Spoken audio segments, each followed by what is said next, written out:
বিসমিল্লাহির রহমানির রহিম। আজকে হচ্ছে 18ই ডিসেম্বর 2025। আমাদের বাংলাদেশ বার কাউন্সিল প্রিলিমিনারি ব্যাচের বাংলাদেশ বার কাউন্সিলের যে বিষয় বা সাবজেক্ট, সেটা গতকাল ছিল প্রথম ক্লাস এবং আজকে আমাদের দ্বিতীয় ক্লাস। এবং আজকে আমরা শুরু করতে যাচ্ছি আহ বার কাউন্সিলের অধীন কমিটি সমূহ। বাংলাদেশ বার কাউন্সিলের যে অর্ডার এন্ড রুলস আছে, এখানে মোট বিভিন্ন কমিটির কথা আলোচনা করা হয়েছে। তো সেগুলো যদি দেখি, 11 অনুচ্ছেদে স্থায়ী কমিটির এবং 11 খ অনুচ্ছেদে নিবন্ধন কমিটি সম্পর্কিত বিধান আছে।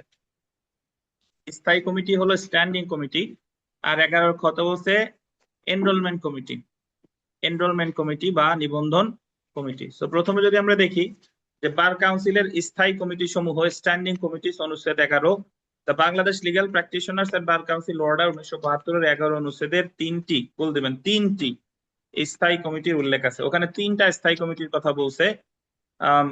যদি দেখেন 11-1 অনুচ্ছেদে বলা হয়েছে বার কাউন্সিল নিম্নলিখিত স্থায়ী কমিটি নিয়ে গঠিত হবে। প্রথমে দেখেন নির্বাহী কমিটি, এক্সিকিউটিভ কমিটি, তারপর আর্থিক কমিটি বা ফিনান্স কমিটি, তারপর আইন শিক্ষা কমিটি বা লিগ্যাল এডুকেশন কমিটি। তাহলে এখানে কমিটি আছে মোট কয়টা? স্ট্যান্ডিং কমিটি তিনটা।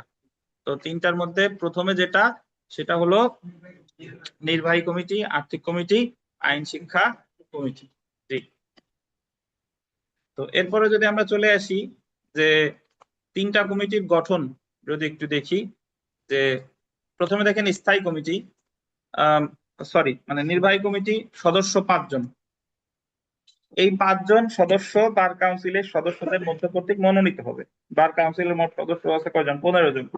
এই 15 জন থেকে মনোনীত হবে কয়জন? 5 জন। তারপরে দেখেন আর্থিক কমিটি, আর্থিক কমিটিরও সদস্য কয়জন? 5 জন। এই 5 জন সদস্য বার কাউন্সিলের সদস্যদের মধ্যে থেকে কি হবে?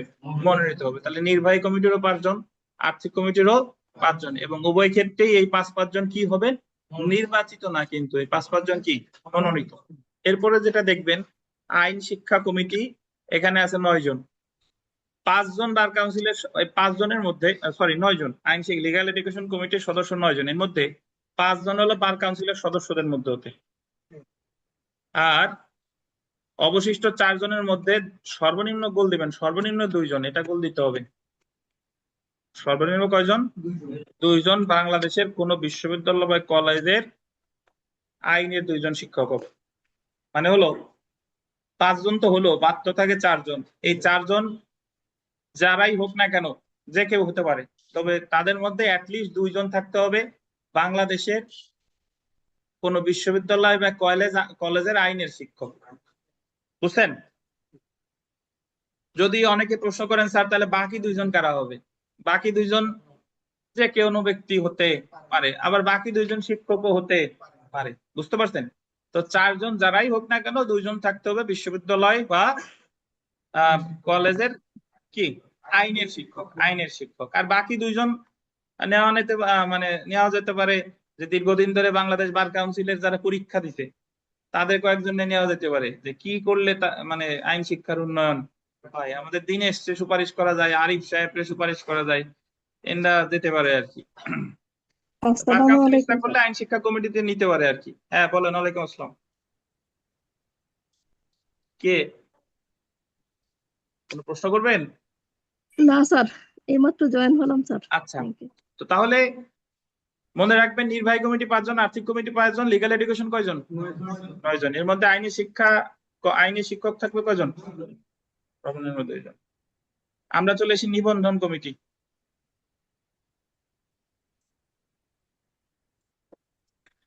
নিবন্ধন কমিটির কাজ হলো আপনাদের এই যে পরীক্ষা রিলেটেড যাবতীয় কর্মকাণ্ড তারা সম্পাদন করে থাকে। পরীক্ষা আয়োজন, খাতা দেখা, রেজাল্ট পাবলিশ, এই সব কিছুর কাজ নিবন্ধন কমিটির। নিবন্ধন কমিটি হবে, গোল দেবেন 5 জন সদস্য নিয়ে। কতজন? নিবন্ধন কমিটির পাশে লিখে রাখেন 2012 সাল।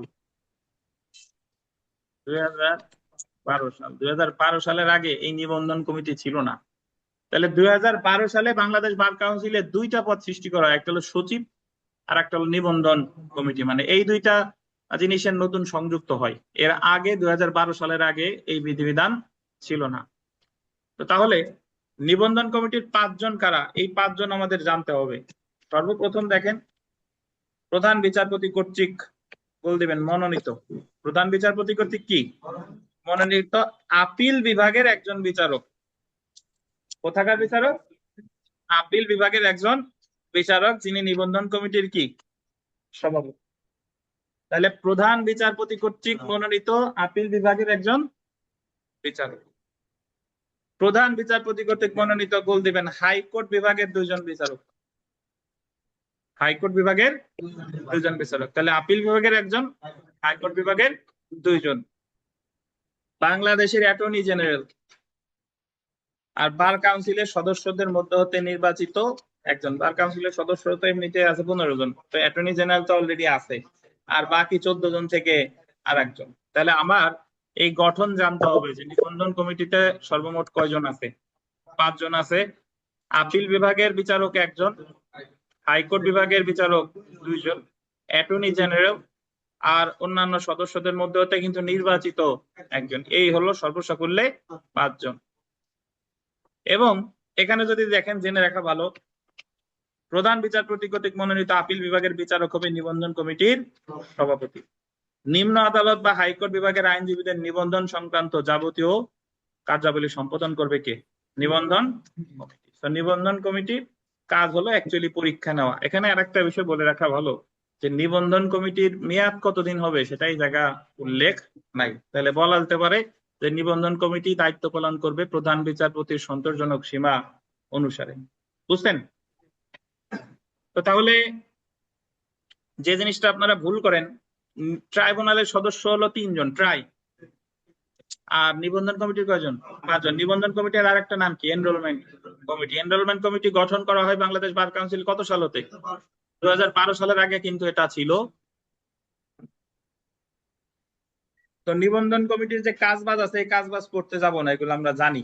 বুঝছেন? ওই যে এমসিকিউ পরীক্ষা, লিখিত পরীক্ষা, এই সেই বিগত বছরের প্রশ্ন করি দেখেন। বার কাউন্সিল কর্তৃক প্রাপ্ত অ্যাডভোকেট হবার বার কাউন্সিল কর্তৃক প্রাপ্ত অ্যাডভোকেট হওয়ার সকল আবেদনপত্র যে কমিটিতে উপস্থাপন করতে হয় তা হলো কি কমিটি? Enrolment committee. এনরোলমেন্ট কমিটির আরেক বাংলা কি? নিবন্ধন কমিটি। 2 নম্বর প্রশ্ন যদি দেখেন, অ্যাডভোকেট এনরোলমেন্ট কমিটির চেয়ারম্যান আপিল বিভাগের বিচারক। চেয়ারম্যান কে হবেন? আপিল বিভাগের বিচারক।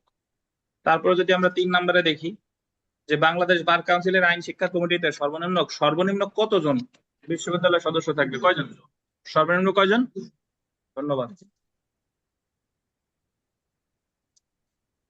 আমরা এরপর চলে এসে অন্যান্য যে সকল কমিটির বিধান আছে।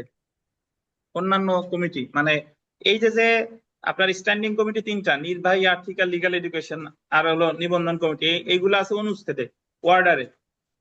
আর অন্যান্য কমিটি দেখেন অনুচ্ছেদ 75 ক, এটা কি লেখেন বিধি 75 ক। এটা কি হবে? অনুচ্ছেদ কি 75টা আছে? অনুচ্ছেদ কয়টা আছে? 46টা। সো এই জায়গা হবে কি বিধি 75 ক। 11 অনুচ্ছেদে স্থায়ী কমিটি, 11 খ অনুচ্ছেদে নিবন্ধন কমিটি উল্লেখ আছে। উল্লেখিত এই কমিটিগুলো ছাড়াও বার কাউন্সিল ইহার কার্যাবলী কার্যকরীভাবে সম্পাদন করতে নিম্নলিখিত কমিটিগুলো গঠন করতে পারে। কি কি কমিটি? প্রথমে আমরা চলে আসি, দেখেন ল রিফর্ম কমিটি, আন্ডারলাইন করেন। ল রিফর্ম কমিটি। ল রিফর্ম হলো আইন সংস্কার কমিটি। কি বলেন? আইন সংস্কার কমিটি। তারপরে দেখেন human rights and legal aid কমিটি। হিউম্যান রাইটস মানে হলো মানবাধিকার, আর লিগাল এইড মানে আইনগত সহায়তা। তাহলে মানবাধিকার এবং আইনগত সহায়তা কমিটি। হাউস কমিটি, এটার নাম হলো গৃহায়ন কমিটি। কি বলেন? গৃহায়ন কমিটি। রিলিফ কমিটি, রিলিফ তো শব্দ জানেন, ত্রাণ, ত্রাণ কমিটি। বুঝছেন? রোল এন্ড পাবলিকেশন কমিটি। রোল মানে হলো নিবন্ধন, আর এন্ড পাবলিকেশন মানে হচ্ছে প্রকাশনা। তাহলে নিবন্ধন এবং প্রকাশনা কমিটি। সবশেষে দেখেন কমপ্লেইন্ট এন্ড ভিজিলেন্স কমিটি। কমপ্লেইন্ট মানে তো বুঝেন, কমপ্লেইন্ট মানে অভিযোগ, এন্ড ভিজিলেন্স মানে হলো সতর্কীকরণ কমিটি। তাহলে অভিযোগ এবং সতর্কীকরণ কমিটি, এটা আছে কয় নম্বরে? 6 নম্বরে। এর মধ্যে রোল এন্ড পাবলিকেশন স্ক্রিনে দেখা যাচ্ছে। রোল এন্ড পাবলিকেশনের একটু আশেপাশে লিখবেন যে বিএলডি প্রকাশ করে, বিএলডি, বিএলডি।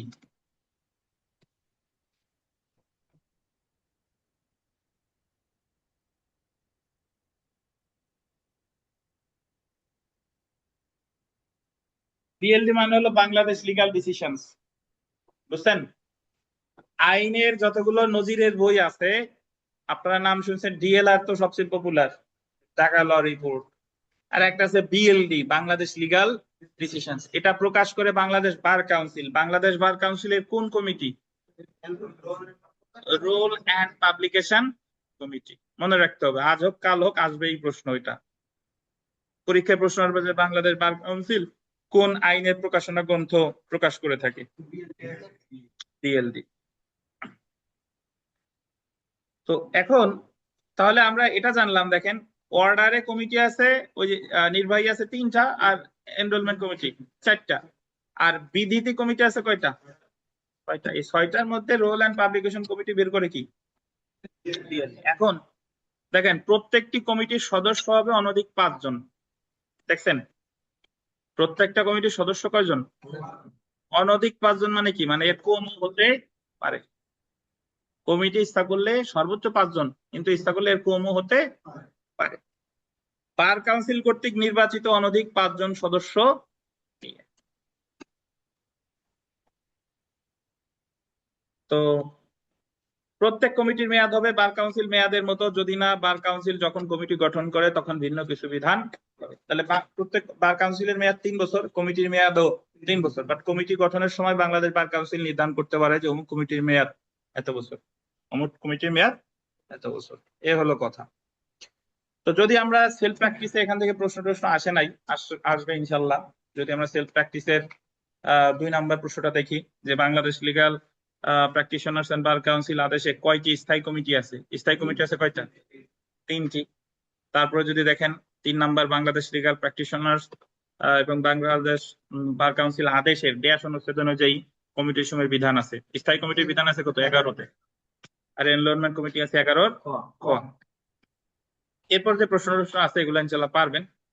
তো বিশেষ করে 8 নাম্বার প্রশ্নটা যদি দেখি, যে আইন শিক্ষা কমিটিতে সর্বনিম্ন কতজন কলেজ বা বিশ্ববিদ্যালয়ের শিক্ষক থাকবে? শুধুমাত্র শিক্ষক হলেই হবে না, তারা কিসের শিক্ষক হবে? আইনের শিক্ষক। কতজন বার কাউন্সিলের সদস্য আইন শিক্ষা কমিটিতে থাকে? কতজন বার কাউন্সিলের সদস্য আইন শিক্ষা কমিটিতে থাকে? 5 জন। বার কাউন্সিলের সদস্য বলছে মোট 9 জন, আর বার কাউন্সিলের সদস্য থাকে 5 জন।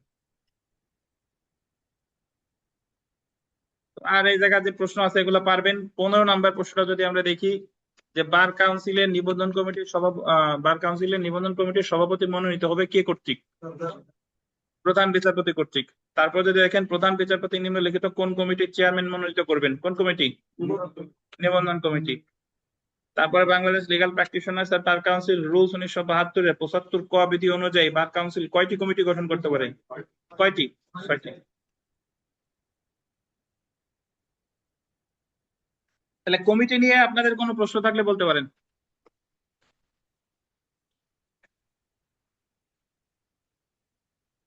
আকিবুল সাহেব, কোনো প্রশ্ন আছে? মাহবুব সাহেব, কোনো প্রশ্ন আছে? কোনো প্রশ্ন নাই? আপনি প্রশ্নহীন।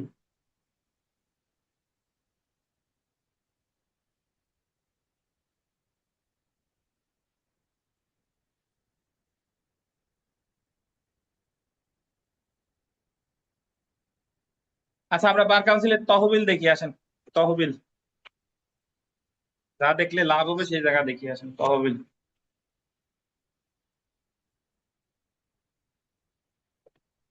13 অনুচ্ছেদ অনুসারে বার কাউন্সিল কর্তৃক গ্রহণকৃত নিবন্ধন ফি, মঞ্জুরকৃত অর্থ, অনুদান, চাঁদা বা বার কাউন্সিলের তহবিলের অংশ হিসেবে গণ্য হবে। এ জায়গায় অনুচ্ছেদ মনুচ্ছেদ আমার মনে রাখার প্রয়োজন নাই।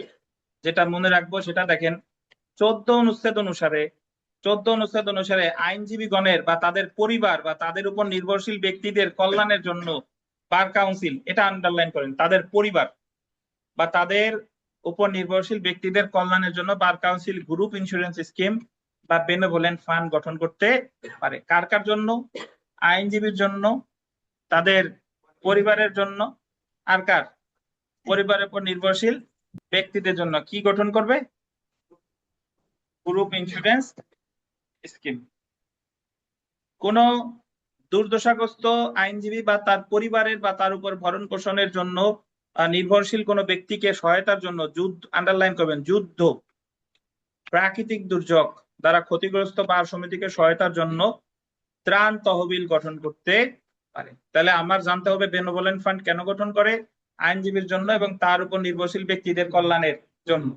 আর কোন দুর্দশাগ্রস্ত আইনজীবী তার পরিবার বা পরিবারের সদস্যদের ভরণ পোষণের জন্য বা যুদ্ধ বা প্রাকৃতিক দুর্যোগ ক্ষতিগ্রস্ত এই সকল ক্ষেত্রে যে কমিটি গঠন করে সেটাকে কি বলে? ত্রাণ কমিটি গঠন করে। এবং ত্রাণ কমিটি গঠন করে আল্লাহর রহমতে আপনারা যে ত্রাণ দেবে তাতে বছর খানিকে নির্বিঘ্নে আপনারা চলে যেতে পারবেন। ধরেন ওই করোনার সময় গোপালগঞ্জ বারের জন্য, বার অ্যাসোসিয়েশনের জন্য, অ্যাডভোকেটের জন্য, সবার জন্য যে বরাদ্দ আসছে তাতে এক একজন আইনজীবী 830 না 35 টাকা করে পাইছে। তো এর মধ্যে ওই 800 টাকা দেওয়া হয়েছে আইনজীবীদের, 30-35 টাকা আবার ওই যে পিয়ন যারা আছে ওনরা রাইখে দিছে। তাহলে 800 টাকা দিয়ে তো বছর খানিক করোনার ভিতর চলাই যাবে, সমস্যা নাই। দেখেন, তাহলে বার কাউন্সিল কর্তৃক নিয়োগকৃত হিসাব নিরীক্ষক দ্বারা বার কাউন্সিলের তহবিল পরীক্ষা করানো হবে। পরীক্ষায় প্রশ্ন আসবে যে বার কাউন্সিলের তহবিল পরীক্ষা করবে কে? হিসাব নিরীক্ষক। হিসাব নিরীক্ষক নিয়োগ দিবে কে? Bar council. বার কাউন্সিলের নিরীক্ষা হিসাব আন্ডারলাইন করবেন, এটা ইম্পর্টেন্ট। পার্লামেন্ট সচিবালয়ের মাধ্যমে পার্লামেন্টের সরকারি হিসাব, আন্ডারলাইন করেন, পার্লামেন্টের সরকারি হিসাব সম্পর্কিত গোল দিবেন স্থায়ী কমিটির নিকট দাখিল করতে হবে, এটা ইম্পর্টেন্ট। পরীক্ষায় প্রথম প্রশ্ন আসবে বার কাউন্সিলের তহবিল পরীক্ষা করবে কে? হিসাব নিরীক্ষক। কে নিয়োগ দিবে? Bar council. এবং এই যে রিপোর্টটা এটা কার কাছে প্রেরণ করবে? নিরীক্ষা হিসাব পার্লামেন্ট সচিবালয়ের মাধ্যমে যে হিসাব সম্পর্কিত কি কমিটি আছে, স্থায়ী কমিটি আছে, তার নিকট দাখিল করতে হবে।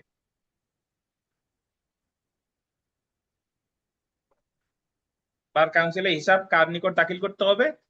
স্থায়ী কমিটি, পার্লামেন্ট সচিবালয়ের স্থায়ী কমিটির। ঠিক আছে।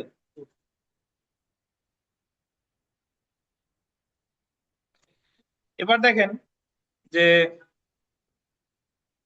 1 নাম্বার প্রশ্নটা যদি দেখেন, আইনজীবী এবং তাদের পরিবারের উপর নির্ভরশীল ব্যক্তিদের কল্যাণের জন্য বার কাউন্সিল গঠন করতে পারে কি?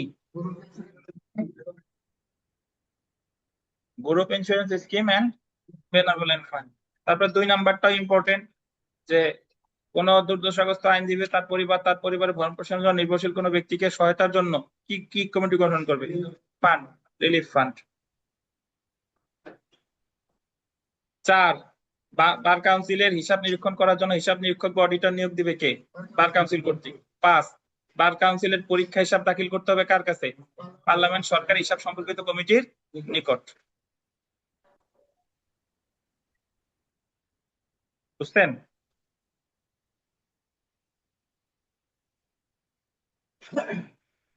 তো আমরা চলে আসি আইনজীবী হওয়ার যোগ্যতা এবং অযোগ্যতা।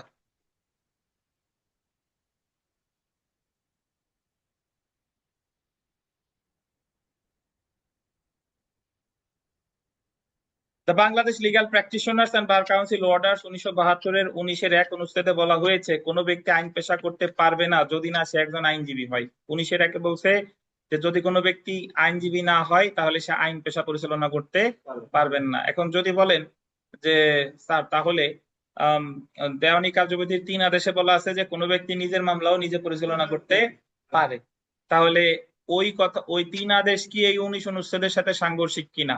না, সাংঘর্ষিক না।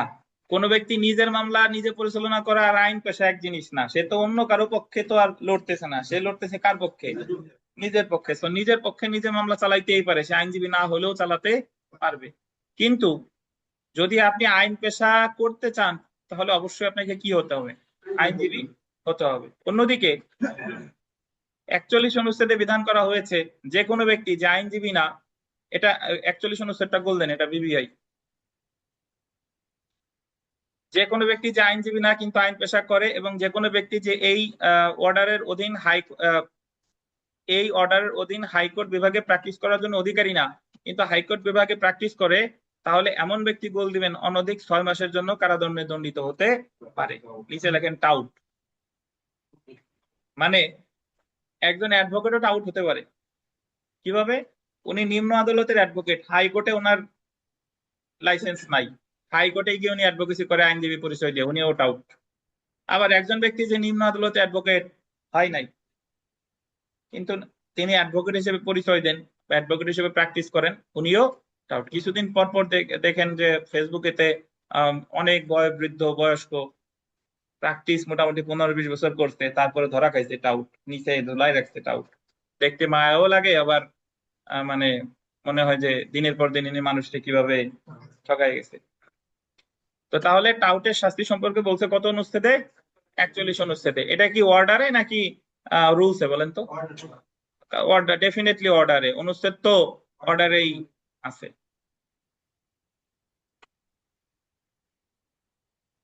এখন আমরা চলে আসি আইনজীবী হওয়ার যোগ্যতা এবং অযোগ্যতা। আইনজীবী হওয়ার জন্য প্রয়োজনীয় যোগ্যতা অযোগ্যতা গোল দিবেন 27 অনুচ্ছেদে আলোচনা করা হয়েছে। সো একজন আইনজীবী হতে হলে তার কি কি যোগ্যতা থাকবে, কি কি অযোগ্যতা থাকলে আইনজীবী হতে পারবে না, এই বিধানাবলী আলোচনা করছে কথা 27-এ। এবং হাইকোর্ট বিভাগে আইন পেশা করার অনুমতির জন্য প্রয়োজনীয় যোগ্যতা গোল দিবেন 21 অনুচ্ছেদে করা হয়েছে। তাহলে নর্মালি বলছে 27-এ। আপনার প্রথমে যেটা পালন করতে হবে সেটা হলো 27। যদি 27-এরটা পালন করেন হাইকোর্টের অ্যাডভোকেট হইতে চাইলে, তাহলে 21-এরটাও পালন করতে হবে। কিন্তু আইনজীবী হওয়ার জন্য 21 বাধ্যতামূলক না। আইনজীবী হওয়ার জন্য বাধ্যতামূলক কত? 27। যদি হাইকোর্টের আইনজীবী হতে চান তাহলে 27ও লাগবে, 21ও লাগবে। 27 অনুচ্ছেদে উল্লেখিত যোগ্যতা এবং অযোগ্যতা প্রথমত নিম্ন আদালতের অ্যাডভোকেটের জন্য হলেও এই যোগ্যতা অযোগ্যতা হাইকোর্ট বিভাগে আইনজীবী হওয়ার ক্ষেত্রেও কি প্রযোজ্য। তো প্রথমে আমরা চলে আসি আইনজীবী হওয়ার যোগ্যতা। 27 অনুচ্ছেদ অনুসারে কোন ব্যক্তি অ্যাডভোকেট হিসেবে তালিকাভুক্ত হওয়ার যোগ্য হবে যদি সে নিম্নলিখিত শর্ত পূরণ করে। 1 নাম্বার, সে বাংলাদেশের নাগরিক হয়। তাকে কি হতে হবে? তাকে অবশ্যই বাংলাদেশের নাগরিক হতে হবে। সে 21 বছর পূর্ণ করেছে। তার বয়স কত? অ্যাটলিস্ট 21 ইয়ার্স অফ এজ, মানে তার 21 বছর অ্যাটলিস্ট হতে হবে। 21 বছরের নিচে আপনি আইনজীবী হতে পারবেন না। সে বাংলাদেশের ভিতরে কোনো বিশ্ববিদ্যালয় হতে আইন বিষয়ে ডিগ্রি অর্জন করেছে। বাংলাদেশের ভিতরে কোনো বিশ্ববিদ্যালয় হতে আইন বিষয়ে ডিগ্রি অর্জন করেছে। এটা পাস কোর্সও হইতে পারে, এটা অনার্সও হতে পারে। 1971 সালের দেখেন, বা 1971 সালের 26শে মার্চের আগে পাকিস্তানের কোন বিশ্ববিদ্যালয় হতে আইন বিষয়ে ডিগ্রি অর্জন করেছে। যখন আমরা বাংলাদেশ স্বাধীন হয় নাই তখন আমরা ছিলাম কার সাথে? পাকিস্তানের সাথে। তাহলে পাকিস্তানের কোন বিশ্ববিদ্যালয় থেকে আইন বিষয়ে ডিগ্রি নিলেও হবে। বা 1947 সালের 14 আগস্টের পূর্বে the government of India act 1935-এ সংজ্ঞায়িত ভারতীয় সীমানার যে কোনো এলাকার বিশ্ববিদ্যালয়তে আইন বিষয়ে ডিগ্রি অর্জন করেছে। যখন আমরা মানে পাক ভারত ব্রিটিশের অধীন ছিলাম, আমরা পাক ভারত পৃথক হয় নাই, তখন ওই সময় যদি কেউ ব্রিটিশ আমলে কোনো বিশ্ববিদ্যালয় থেকে লয়ের ডিগ্রি নিয়ে থাকে, বার কাউন্সিল কর্তৃক স্বীকৃত, এটা গোল দিবেন, বার কাউন্সিল কর্তৃক স্বীকৃত বাংলাদেশের বাইরের কোন বিশ্ববিদ্যালয় হতে আইন বিষয়ে ডিগ্রি অর্জন করেছে। তো শুধু বাংলাদেশের বাইরে বিশ্ববিদ্যালয় থেকে ডিগ্রি নিলেই হবে না, তাকে বার কাউন্সিল কর্তৃক স্বীকৃত বিশ্ববিদ্যালয় থেকে ডিগ্রি নিতে হবে। তারপরে আমরা চলে আসি সে ব্যারিস্টার হলে। কি হলে বলেন? ব্যারিস্টার। ইংল্যান্ড থেকে লয়ের ডিগ্রি নিয়ে ওই দেশের বার কাউন্সিল বা ওই দেশের যে, আমরা যেরকম এই দেশে বার কাউন্সিল পাস করলে কি হয়? অ্যাডভোকেট। আর ওই দেশে আইনের ডিগ্রি নিয়ে ওই দেশের যে আনুষ্ঠানিকতা আছে এগুলো সম্পাদন করলে ওই দেশে অ্যাডভোকেট বলে না, ওই দেশে বলে কি? ব্যারিস্টার। তো ব্যারিস্টার হলেও আপনাকে বাংলাদেশ বার কাউন্সিলে এসে পরীক্ষা দিয়ে উত্তীর্ণ হতে হবে। তারপরে দেখেন, বার কাউন্সিল কর্তৃক নির্ধারিত পরীক্ষায় উত্তীর্ণ বা পাশ করেছে, মানে উপরের যোগ্যতাগুলো তো থাকতেই হবে, সেই সাথে সাথে আপনাকে কি পাশও করতে হবে, এবং সে নিবন্ধন ফি পরিশোধ করেছে এবং বার কাউন্সিল কর্তৃক বিধিতে উল্লেখিত অন্য কোনো শর্ত প্রতিপালন কি করেছে। তারপরে যদি আমরা চলে আসি, দেখেন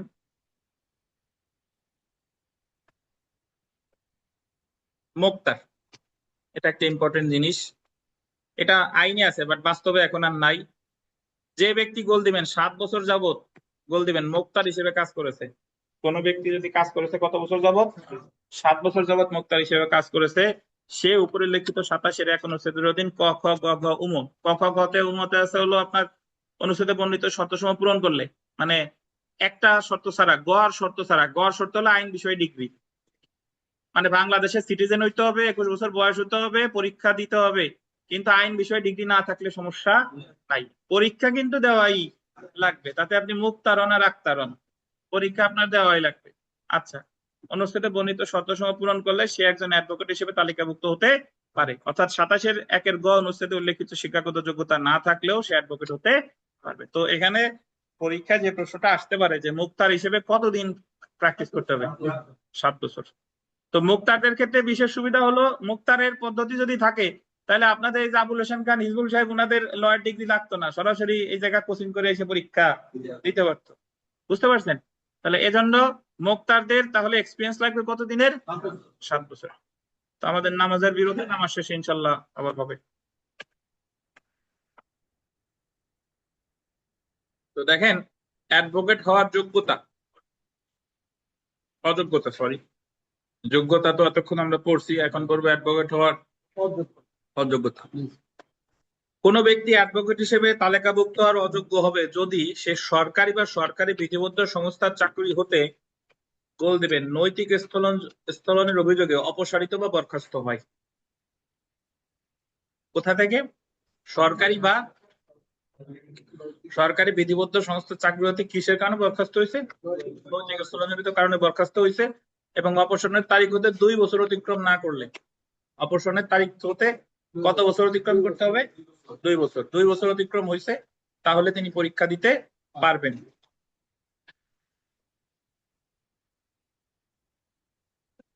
সে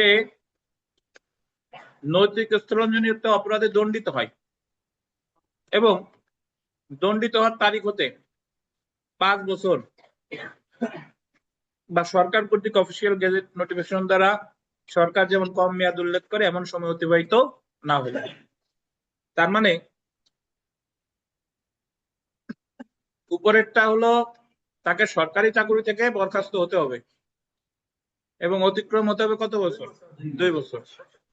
আর নিচেরটা হলো সে সরকারি চাকরি করুক বা না করুক, সে ফৌজদারি একটা অপরাধে দণ্ডিত হয়েছে যেটা হলো নৈতিক স্থলনজনিত এবং অতিবাহিত হতে হবে কত বছর? 5 বছর। এখন প্রশ্ন হলো, যদি বেসরকারি কোনো সংস্থা হতে নৈতিক স্থলনজনিত কারণে বরখাস্ত হয় তাহলে কি সে অ্যাডভোকেটশিপ পরীক্ষা দিতে পারবে কি পারবে না?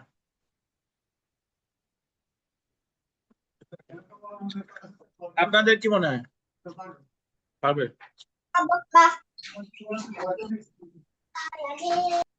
বইতে বলা আছে সরকারি। জি। তো তাহলে এখানে নিচে যে ব্যাখ্যাটা আছে এই ব্যাখ্যাটা ভুল, এটা পড়বো না। এই 2 বছরের মধ্যে পারবে না, 2 বছরের মধ্যে পারলে সে অযোগ্য। আপনি সরকারি চাকরি করেন, সরকারি চাকরিতে নৈতিক স্থলজনিত কারণে আজকে যদি বরখাস্ত করে 2 বছর অতিক্রম হওয়ার পরে পরীক্ষা দিতে পারবেন। আর আপনি এমনিতে একটা ফৌজদারি অপরাধে দণ্ডিত হয়েছেন নৈতিক স্থলনজনিত কারণে, তাহলে সেই ক্ষেত্রে অতিবাহিত হতে হবে কত বছর? 5 বছর। এখন যদি বলেন স্যার নৈতিক স্থলনজনে কি নীতি বহির্ভূত, ওই যে বিশ্বাস ভঙ্গ করছেন, প্রতারণা করছেন, চুরি করছেন, এইগুলো হলো নৈতিক স্থলনজনিত। বুঝছেন?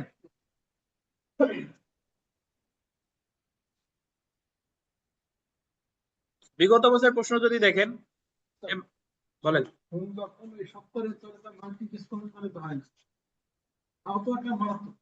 হ্যাঁ, আপাতত নৈতিক স্থলনের কোনো সংজ্ঞা দেয় নাই, যদি বিচারক এনে ব্যাখ্যা করেন যে এটাও নৈতিক স্থলনজনিত কারণ। এখন খুন যখন আপনি করছেন, দেখা গেল চুরি করার জন্য খুন করছেন, ডাকাতি করার জন্য খুন করছেন, অবশ্যই নৈতিক স্থলন জনিত। বিগত বছর প্রশ্ন পড়েন 1 নাম্বার, মাহবুব সাহেব জোরে পড়েন। এই যে জোরে, অ্যাডভোকেট ব্যতীত হুম অ্যাডভোকেট ব্যতীত অন্য ব্যক্তি যদি আইন ব্যবসা করেন হুম। তাহলে তাকে কারাদণ্ডে দণ্ডিত করা যেতে পারে। কত বছর? 6 মাস। তারপরটা পড়েন জোরে। সরকারি চাকরি হতে নৈতিক স্থলনজনিত দায়ে বরখাস্তকৃত একজন ব্যক্তি অ্যাডভোকেট হওয়ার জন্য অযোগ্য হবে যদি না সে অতিবাহিত করে কত বছর? 2 বছর।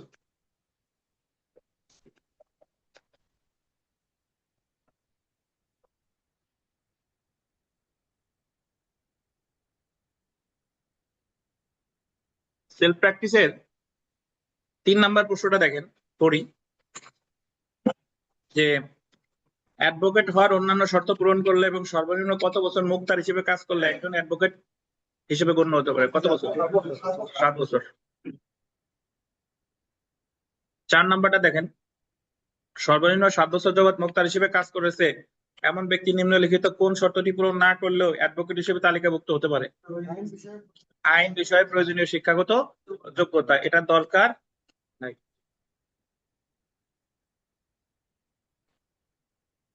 6 নাম্বার দেখেন, নৈতিক অবক্ষয়জনিত কোনো অপরাধে দণ্ডিত হলে এবং 1.5 বছর অতিক্রম না হলে কোনো ব্যক্তি আইনজীবী হতে অযোগ্য হবে। 5 বছর। আর যদি বরখাস্তের কথা আসে তাহলে 2 বছর।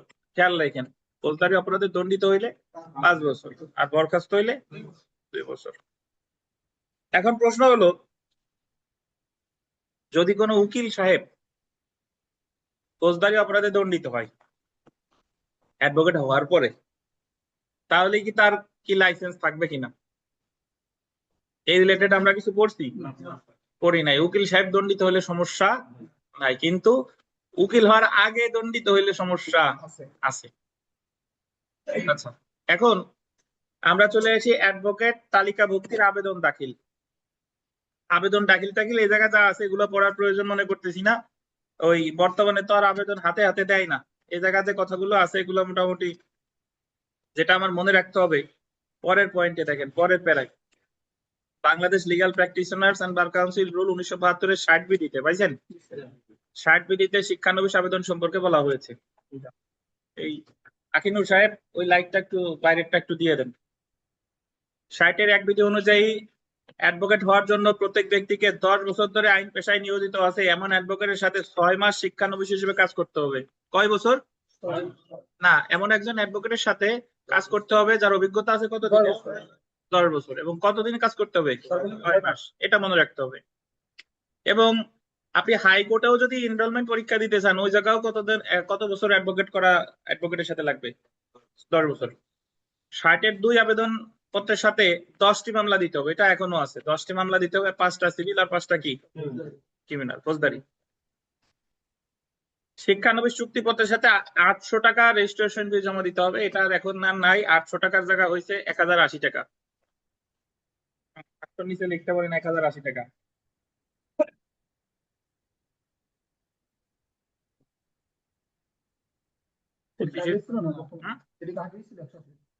হ্যাঁ? 1080 বর্তমানে অনলাইনে দেওয়া লাগে টেলিটক দিয়া। বার কাউন্সিলের অনুমতি ছাড়া কোন অ্যাডভোকেট বল দিবেন 4 জনের বেশি ব্যক্তিকে শিক্ষানবিশ হিসেবে নিতে পারবে না। একজন অ্যাডভোকেট শিক্ষানবিশ হিসেবে নিতে পারবে সর্বোচ্চ কয়জনকে? 4 জন। অনুমতি দিলে আরো বেশি নিতে পারে। যে অ্যাডভোকেটের অধীন শিক্ষানবিশ নেওয়া হয় তার সাথে চুক্তি করার মেয়াদ হতে 30 দিনের মধ্যে উক্ত চুক্তিপত্র আবেদনপত্র বার কাউন্সিলে পৌঁছাইতে হবে। যখন আপনি বর্তমানে অনলাইনে অ্যাপ্লাই করবেন, যেদিন আপনি কন্ট্রাক্ট ডেট দিবেন, পিপিলিস কন্ট্রাক্ট ডেট দিবেন, তার 30 দিনের মধ্যে ওইটা জমা দিতে হবে। যদি কোনো অ্যাডভোকেট যার অধীন শিক্ষানবিশ নেওয়া হয় চুক্তিপত্রে মিথ্যা বিবৃতি দেওয়া হয়, অ্যাডভোকেট ধর মিথ্যা তথ্য দিছে, তার 10 বছর হয় নাই, বা সে অন্য কোনো বিষয়ে মিথ্যা তথ্য দিছে বা মিথ্যা সার্টিফিকেট দেয়, তাহলে সে পেশাগত অসদাচরণের জন্য দায়ী হবে। অ্যাডভোকেট যদি মিথ্যা তথ্য দেয় তাহলে সে দায়ী হবে পেশাগত অসদাচরণের জন্য। অপরদিকে কোন প্রার্থী তার তালিকাভুক্তির দরখাস্তে ইচ্ছাকৃত বা মিথ্যা তথ্য দেয়, মিথ্যা তথ্য যদি কে দেয়? প্রার্থী, তাহলে 5 বছরের জন্য অ্যাডভোকেট হিসেবে নিবন্ধিত হওয়ার অযোগ্য হবে। প্রার্থী, আপনি দেখা গেল এলএলবি তে পাইছেন সেকেন্ড ক্লাস, থার্ড ক্লাস দিয়েছেন ওই জায়গা সেকেন্ড ক্লাস, এটা যদি জানতে পারে তাহলে আপনি অযোগ্য হবেন কত বছরের জন্য? 5 বছরের জন্য। তাহলে অ্যাডভোকেট মিথ্যা তথ্য দিলে উনি দায়ী হবে অসদাচরণের জন্য, আর প্রার্থী দিলে 5 বছরের জন্য। অ্যাডভোকেট হাইকোর্টে আইন পেশা করার জন্য এবং অ্যাডভোকেট হিসেবে নিবন্ধনের জন্য যে রেজিস্ট্রেশন করা হয় তার মেয়াদ 5 বছর। এই 5 বছরের মধ্যে পাস না করলে তার রেজিস্ট্রেশন কি হবে? বাতিল হবে। অর্থাৎ আপনি যাই করেন না কেন, রেজিস্ট্রেশনের কার্ডের মেয়াদ কতদিন? 5 বছর। 5 বছরের পরে আপনাকে আবার রেজিস্ট্রেশন করতে হবে। বার সমিতি পরিবর্তন দেখেন, 62 বিধিতে বিধান করা হয়েছে বার কাউন্সিলের অনুমতি না নিয়ে এবং পূর্ববর্তী বার সমিতিতে সদস্যপদ বহাল রেখে কোনো আইনজীবী অন্য বার সমিতিতে মেম্বারশিপ নিতে পারবে না। বার না। সমিতি পরিবর্তনের জন্য প্রত্যেকটি আবেদন গোল দিবেন 1000 টাকা জমা দিয়ে দাখিল করতে হবে। তাহলে আপনি যদি একবার থেকে আর একবারে যেতে চান তাহলে আপনাকে ফি দিতে হবে কত? 1000 টাকা। শাকিল, বিগত বছরে 1 নম্বর প্রশ্ন পড়েন। ন্যূনতম কত?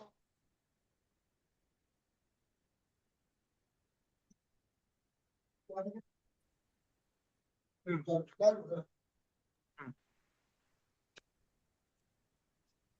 4 নম্বর পড়েন।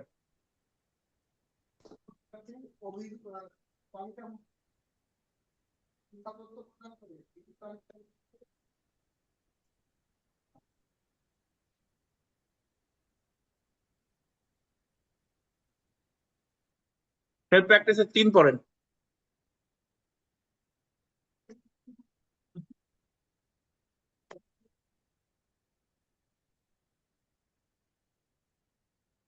পাঁচ পড়েন।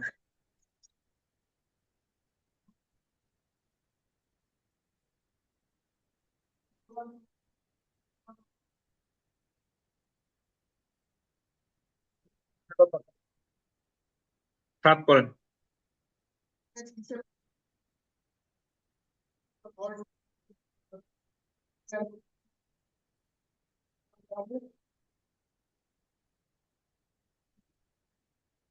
আপনারা কেউই শুনেন না নাকি মনির সাহেব শুনে না? কে বলেন দি?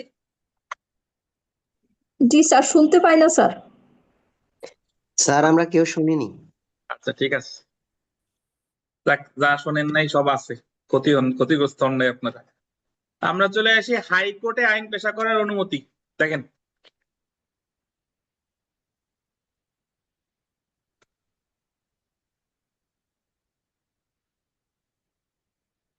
ভাই, যদি আমরা নিম্ন আদালতেরটা আইন পেশা করতে চাই তাহলে অনুসরণ করতে হবে 27 অনুচ্ছেদের বিধিবিধান, আর হাইকোর্টে হলে 21 অনুচ্ছেদে হাইকোর্ট বিভাগে অ্যাডভোকেট হওয়ার জন্য প্রয়োজনীয় যোগ্যতা সমূহ উল্লেখ করা হয়েছে। 21-1 অনুচ্ছেদে কি কি বলছে দেখেন। অ্যাডভোকেট হিসেবে বাংলাদেশের অধস্তন আদালতে গোল দিবেন, অনন্য 2 বছর আইন পেশা করার অভিজ্ঞতা থাকতে হবে। মানে আপনি নিম্ন আদালতে অ্যাডভোকেট হওয়ার পরে আপনাকে প্র্যাকটিস করতে হবে কতদিন? 2 বছর। সে আইনে স্নাতক পাস এবং অ্যাডভোকেট হিসেবে সরকারি গেজেটে উল্লেখিত বাংলাদেশের বাইরে কোনো আদালতে আইন পেশা করেছে। সে যদি বাংলাদেশের বাইরে থেকে এসে থাকে তাহলে অবশ্যই তাকে এলএলবি ডিগ্রি থাকতে হবে, এবং বাংলাদেশের বাইরে মানে অ্যাডভোকেট হিসেবে সরকারি গেজেটে উল্লেখিত বাংলাদেশের বাইরে কোনো আদালতে আইন পেশা করেছে। তার লিগ্যাল ট্রেনিং বা অভিজ্ঞতার জন্য বার কাউন্সিল তাকে উপরে উল্লেখিত শর্ত হতে অব্যাহতি দিবে। বাংলাদেশ বার কাউন্সিল যদি মনে করে যে না, এর যে পরিমাণ অভিজ্ঞতা, এর আর মানে হাইকোর্টে আলাদা করে পরীক্ষা দেওয়ার প্রয়োজন নাই, দিতে পারে। এখন নরমালি আমাদের জন্য প্রযোজ্য হলো যে নিম্ন আদালতে অ্যাডভোকেট হওয়ার পরে আপনার এক্সপিরিয়েন্স লাগবে, প্র্যাকটিসের মেয়াদ হতে হবে কত? 2 বছর। উপরে উল্লেখিত শর্ত সাপেক্ষে 22 অনুচ্ছেদে উল্লেখিত প্রয়োজনীয় ফি পরিশোধ করলে হাইকোর্ট বিভাগে প্র্যাকটিস করার অনুমতি দিবে। যে ক্ষেত্রে নিম্ন আদালতে 1 বছর, আন্ডারলাইন করবেন, 1 বছর প্র্যাকটিস করার পর হাইকোর্ট বিভাগে প্র্যাকটিস করার জন্য পরীক্ষা দেওয়া যায়। তবে কখনো কখনো 2 বছরের প্রয়োজন নাই, কখনো কখনো নিম্ন আদালতে আপনি 1 বছর প্র্যাকটিস করার পরেও হাইকোর্ট বিভাগে আপনি পরীক্ষা দিতে পারবেন। কখন দেখেন, তবে নিম্নলিখিত ক্ষেত্রে 1 বছর পরে হাইকোর্ট বিভাগে পরীক্ষা অংশগ্রহণ করা যায়। ইংল্যান্ডের বারে তালিকাভুক্ত হয়েছে এমন advocates who were call to the bar in UK, মানে যারা ব্যারিস্টার তাদেরকেও পরীক্ষা দিতে হবে, বাট তারা পরীক্ষায় অংশগ্রহণ করতে পারবে কত বছর পর? 1 বছর। যে কোনো স্বীকৃত বিশ্ববিদ্যালয় হতে গোল দেবেন, এলএলএম পরীক্ষায় সর্বনিম্ন 50% মার্কস পেয়েছে, সর্বনিম্ন 50% হবে, মানে শতকরা। আপনি এলএলএম পরীক্ষায় কত পেয়েছেন? 50 মার্কস পেলে 1 বছর পরে আপনি হাইকোর্টে পরীক্ষা দিতে পারবেন। নিম্ন আদালতে অ্যাডভোকেট হিসেবে তালিকাভুক্ত হওয়ার পর সর্বনিম্ন 1 বছর সুপ্রিম কোর্টের সিনিয়র অ্যাডভোকেটের সাথে প্র্যাকটিস করেছে, এবং নিম্ন আদালতে তালিকাভুক্ত হওয়ার পরে এগুলো থাকলেই হবে না, ওই হাইকোর্টের একজন সিনিয়রের সাথে প্র্যাকটিস করতে। এই তানভীর সাহেব, খারাপ লাগে নাকি? আচ্ছা একটু শুনেন, এখানে কাহিনী হলো কি, অনেক অ্যাডভোকেট সাহেবরা একটা ভ্রান্তিতে থাকেন, কোনটাই যে এখানে পড়ে গেছেন যে 2 বছর পর পরীক্ষা দিতে পারে। এখন বিষয়টা হলো যে ধরেন আপনারা যারা এখানে পরীক্ষার্থী তারা আপনাদের উদাহরণ দিয়েই বোঝাই, আপনি এলএলবি পাস করার পরে যদি 10 বছরও বসে থাকেন বাংলাদেশ বার কাউন্সিল পরীক্ষা দিতে পারবেন? আপনি তো এলএলবি পাস করার পরে আগে সিনিয়রের সাথে কি করতে হবে? চুক্তি করতে হবে। ওই চুক্তির কয় মাস পরে? 6 মাস পর। সেম ব্যাপার হাইকোর্টে। আপনি অ্যাডভোকেট হওয়ার পরে যদি 20 বছরও প্র্যাকটিস করেন কাজ হবে না। আগে হাইকোর্টের একজন অ্যাডভোকেটের সাথে কি করতে হবে? চুক্তি করতে হবে। যদি আপনার এলএলএম না থাকে তাহলে ওই চুক্তির 2 বছর পর পরীক্ষা দিতে পারবেন, আর যদি এলএলএম থাকে তাহলে ওই চুক্তির কয় বছর পর? 1 বছর। এই হলো কথা। কিন্তু অনেকে মনে করে কি যে আমার তো প্র্যাকটিস 5-10 বছর হয়েছে বা 20 বছর হয়েছে, আমার বোধহয় আর এখন সরাসরি পরীক্ষা দিতে পারবো না। যেদিন আপনি হাইকোর্টের একজন সিনিয়রের সাথে চুক্তি করবেন সেদিন থেকে যদি আপনার এলএলএম না থাকে 2 বছর, আর এলএলএম থাকলে কত? 1 বছর। বুঝতে পারছেন? তো এখন যে ক্ষেত্রে লিখিত পরীক্ষার প্রয়োজন না, হাইকোর্টের পরীক্ষার সিস্টেম 2 ধাপ, লিখিত আর মৌখিক। তো কিছু কিছু পরীক্ষার্থীদের লিখিত পরীক্ষায় অংশগ্রহণের প্রয়োজন নাই, তারা হলো বিচারিক কর্মকর্তা। কোন বিচারিক কর্মকর্তা? দেখেন, আইনে ডিগ্রি আছে, অবশ্যই আইনে ডিগ্রি থাকতে হবে, এবং বিচারিক পদে সর্বনিম্ন 10 বছর যাবৎ কর্মরত আছে এমন বিচারিক কর্মকর্তার হাইকোর্ট বিভাগে প্র্যাকটিসের জন্য লিখিত পরীক্ষায় অংশগ্রহণ করার কি নাই? প্রয়োজন। বুঝছেন? তাহলে আইনে ডিগ্রি আছে বিচারিক কর্মকর্তার কতদিন হতে হবে? 10 বছর। কিন্তু তিনি ভাইবা পরীক্ষায় অংশগ্রহণ করবে। শর্ত হলো এমন অ্যাডভোকেট সাবেক বিচারিক কর্মকর্তা নিম্ন আদালতে আইন পেশা করার অধিকারী হবে না। তিনি কিন্তু ওই বিচারিক কর্মকর্তা এই যে জজ কোর্টে আর প্র্যাকটিস করতে পারবে না। অনেকে প্র্যাকটিস করতে হবে কোথায়? হাইকোর্টে। তিনি শুধুমাত্র হাইকোর্ট বিভাগে আইন পেশা করার অধিকারী হবেন। তাহলে যদি বলে যে হাইকোর্ট বিভাগে কাদেরকে লিখিত পরীক্ষা দেওয়ার প্রয়োজন নাই? বিচারিক কর্মকর্তার এক্সপিরিয়েন্স লাগবে কত? সর্বনিম্ন 10 বছর। এখন আমরা যদি দেখি যে হাইকোর্ট পারমিশন পরীক্ষা অংশগ্রহণের জন্য যেভাবে আবেদন করতে হবে, খ থেকে পড়ি আমরা। খ, সর্বনিম্ন 25টি মামলা যে ক্ষেত্রে তিনি সংশ্লিষ্ট আদালতে কি করেছেন? হাজির তো আর কেউ হয় না, সবাই খস খিজির হয়। যাই হোক, হাজির মানে হলো ওই সরাসরি কি আমরা যাই? অনেকেই তো 6 মাসের চুক্তি করি, জীবনে তো কোর্টের কাছেও যাই নাই, বাট কাগজে কলমে আছে গেছি। তাহলে ওই নিম্ন আদালতের মামলা থাকতে হবে কয়টা?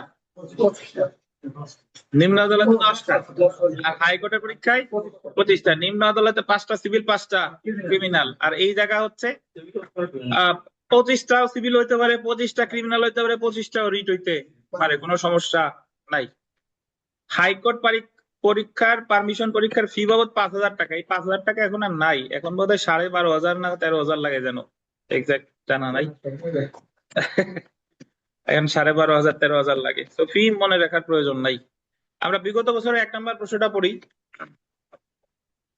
একজন অ্যাডভোকেটকে হাইকোর্ট বিভাগে আইন ব্যবসা করার অনুমতি প্রাপ্তির জন্য অধস্তন আদালত অনন্য কত বছর ব্যবসা করতে হবে? কত বছর? অনন্য 2 বছর। যদি বলেন স্যার এই জায়গায় 1 বছর হলো না কেন, এই জায়গায় কি এলএলএম এর কথা বলছে? বলে নাই। যদি এলএলএম এর কথা বলতো তাহলে কত? 1 বছর। কিন্তু এলএলএম শব্দটা উল্লেখ না থাকলে নরমালি হবে কত? নরমালি হবে 2 বছর।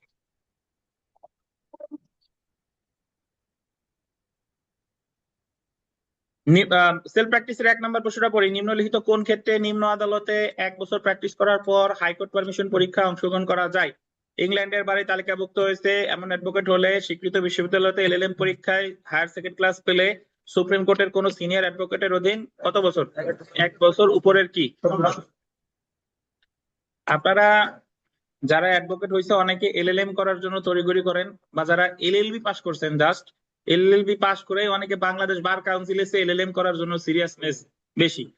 এলএলএম এর উপকারিতা একটা ক্ষেত্রেই আছে, সেটা হচ্ছে যে হাইকোর্টে আপনি পরীক্ষা দিতে পারবেন এইটুক। আর এইটুক ছাড়া আর একটা হলো আপনার মানসিক শান্তি, যে আমার একটা এলএলএম ডিগ্রি আছে। এই এলএলএম ছাড়া, মানে এই দুইটা ছাড়া এলএলএম এর আর কোনো উপকারিতা নাই। অ্যাডভোকেট হইতে এলএলএম লাগে না, জজ হইতে এলএলএম লাগে না, বিসিএস ক্যাডার হইতে এলএলএম লাগে না। বুঝতে পারছেন? ইভেন অনেকে আছে, আমি আমার বার কাউন্সিল ভাইবার সময় ওই যখন ইন্টিমেশন জমা দিছি তখন তো আমার অনার্স এর সার্টিফিকেট, যখন ভাইবা দিতে গেছি তখন তো আমার এলএলএম কমপ্লিট হয়ে গেছে, আমি আমার এলএলএম ডিগ্রির সার্টিফিকেট ওই জায়গায় নেই। এই কারণে নেই কারণ আমি আননেসেসারি দেখা গেলো আমার এলএলএম এর প্রশ্ন করতে, যে এই জায়গায় এলএলএম এর যে সাবজেক্ট আছে খালি ওই জায়গা থেকে, তাহলে আমার অনার্স এ যা আছে ওই জায়গা থেকে ওর ভিতরে থাকার চেষ্টা করছি আর কি। তো এখন বিষয় হলো যে এলএলএম অবশ্যই আপনারা করবেন, কিন্তু তার আগে যেটা করা দরকার, বার কাউন্সিল পরীক্ষা দেওয়া দরকার। আর যদি অন্য কোনো বিষয় থাকে তাহলে তো সেটা তার মতো করে, ধরেন আমরা যখন মাস্টার্স করছি আমাদের ভার্সিটিতে এসে 3-4 জন ব্যারিস্টার এসে আমাদের সাথে মাস্টার্স করলো। এক ব্যারিস্টার সাহেবের নাম বললাম না, তো উনি ওই এলএলএম করার পরে, আমরা তো মাস্টার্স করা অবস্থায় পাইলাম বাংলাদেশ এই যে বার কাউন্সিলের প্রিলি পরীক্ষা দিলাম, পাশ করলাম, আর উনি প্রিলি পরীক্ষায় অংশগ্রহণই করলেন না। কেন করলেন না? কারণ উনি তো ব্রিটিশ ল পড়ে আসছেন, ওই মুহূর্তে ওনার বার কাউন্সিল যে বাংলাদেশি যে আইন, এই আইন রিলেটেড ওনার জ্ঞান, মানে উনি প্রস্তুত না। তো এরপরে উনি এলএলএম করার পরেও বাংলাদেশে থাকলেন না, উনি আবার গেছে, ব্যারিস্টার তো অলরেডি হইছে, আবার আর এক জায়গায় ডক্টরেট করতে গেছে মালয়েশিয়া। মানে তার অ্যাডভোকেসি হলো পরে, আগে হলো ডিগ্রি টিগ্রি নিয়ে নেই আর কি। তো এটা যার যার মানে ইচ্ছা আর কি, বাট মূলত মূল বিষয় এটাই।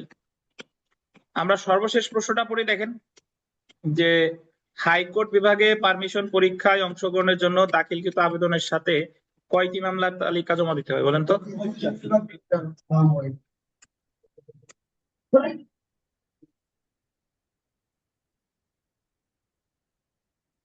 আমরা একটু বিরতি 5 মিনিট, তারপর আবার শুরু করতেছি। ফেরদৌস কফি খান।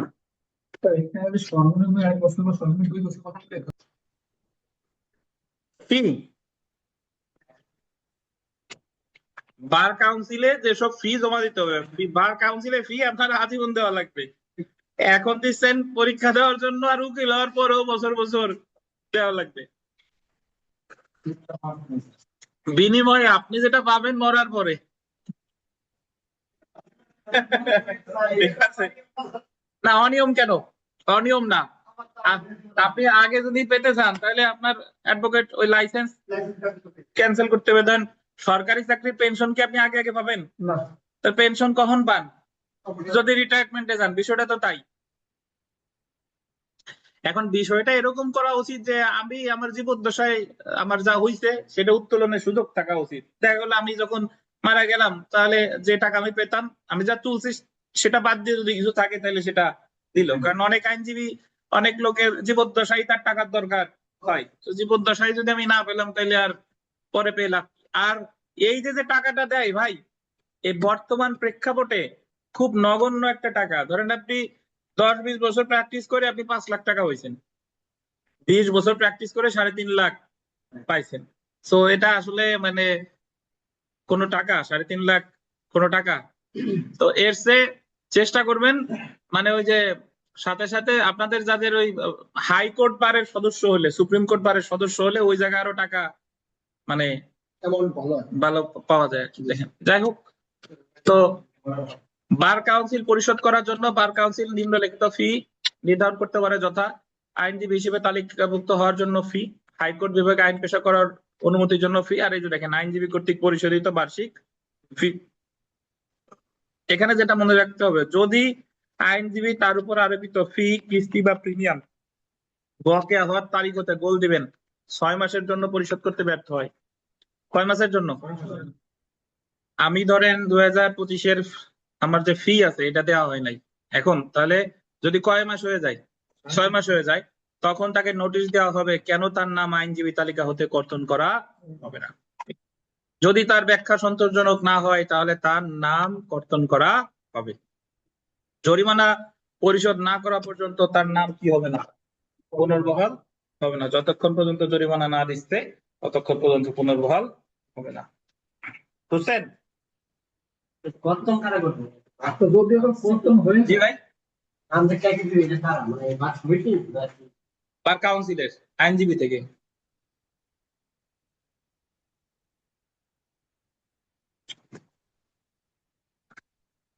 বুঝেন নাই? ওই যে আইনজীবী তালিকা হতে ওই জায়গায় তো লেখা আছে বার সমিতি না, এই যে আমরা পড়তেছি তো বার কাউন্সিলের ফাংশন। কি আশরাফুল সাহেব কি জিজ্ঞেস করলেন? আচ্ছা, জেনে রাখা ভালো। দেখেন, অ্যাডভোকেট তালিকাভুক্ত তালিকায় আইনজীবীর নাম অন্তর্ভুক্ত করা হবে জ্যেষ্ঠতার ভিত্তিতে, এবং জ্যেষ্ঠতা নির্ধারণ করা হবে অ্যাডভোকেট হিসেবে ভর্তির তারিখ অনুসারে। যে ক্ষেত্রে দুই বা ততোধিক ব্যক্তির জ্যেষ্ঠতার তারিখ একই, সেক্ষেত্রে আইনজীবী যে আইনজীবী বয়সে সিনিয়র সে অন্যদের অপেক্ষা জ্যেষ্ঠ হিসেবে গণ্য হবে। অর্থাৎ এ জায়গায় পূর্ণ সাহেব যদি এনরোলড হয় আগে, আর আমাদের বিমল সাহেব যদি হয়, ধরেন পূর্ণ সাহেব এনরোল হয়েছে 21 সালে, বিমল সাহেব এনরোল হয়েছে 26 সালে, তাহলে এই জায়গায় সিনিয়র কে বলেন তো?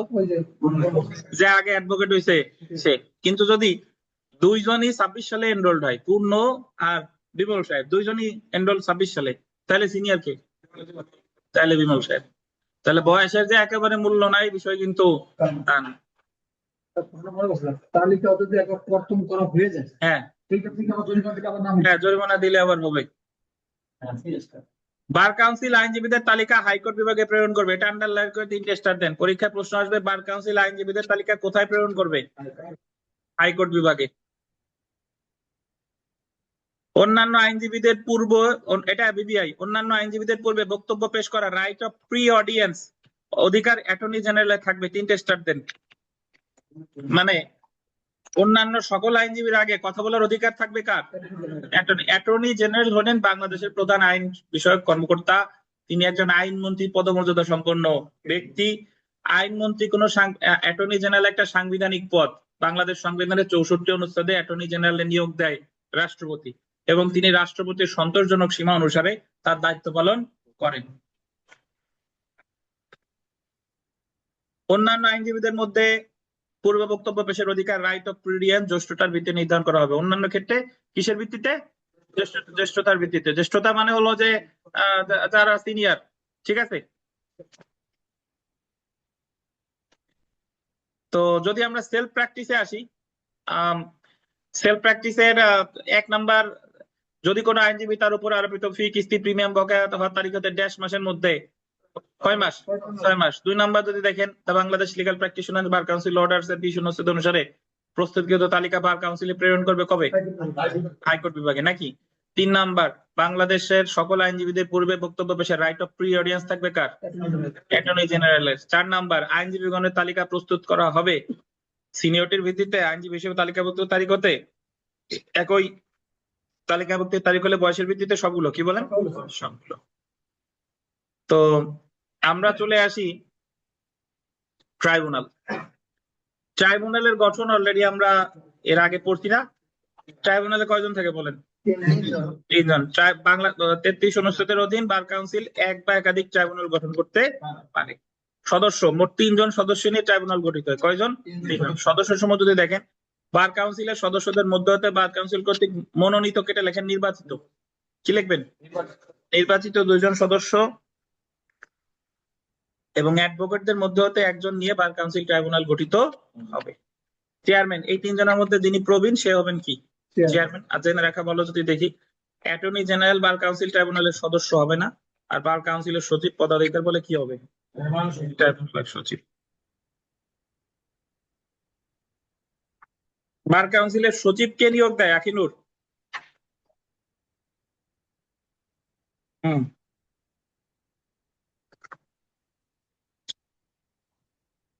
সচিব সরকার নিয়োগ দেয়। ধন্যবাদ। কতদিন মেয়াদ? সরকারের নির্দিষ্ট মেয়াদ পর্যন্ত। তো ধন্যবাদ। আজকে এই পর্যন্তই। আজকে আপনাদের পরীক্ষাও নাই, আগামীকাল আসেন। আগামীকাল আমাদের বাংলাদেশ বার কাউন্সিল শেষ হয়ে যাবে, আমাদের দ্বিতীয় রিভিশন শেষ হয়ে যাবে, এবং আগামী পরশুদিন আমাদের তামাদি আইনের 100 মার্কের পরীক্ষা। আর আজকে যে পরীক্ষাটা অনুষ্ঠিত হওয়ার কথা ছিল সেটা আগামীকাল ইনশাল্লাহ অনুষ্ঠিত হবে। ভালো থাকেন। আল্লাহ হাফেজ। আসসালামু আলাইকুম। যদি কারো কোর্স ফি বকেয়া থাকে চিন্তা ভাবনা করেন, সামর্থ্য হলে ইচ্ছা হলে দিয়ে দিয়েন। ভালো থাকেন।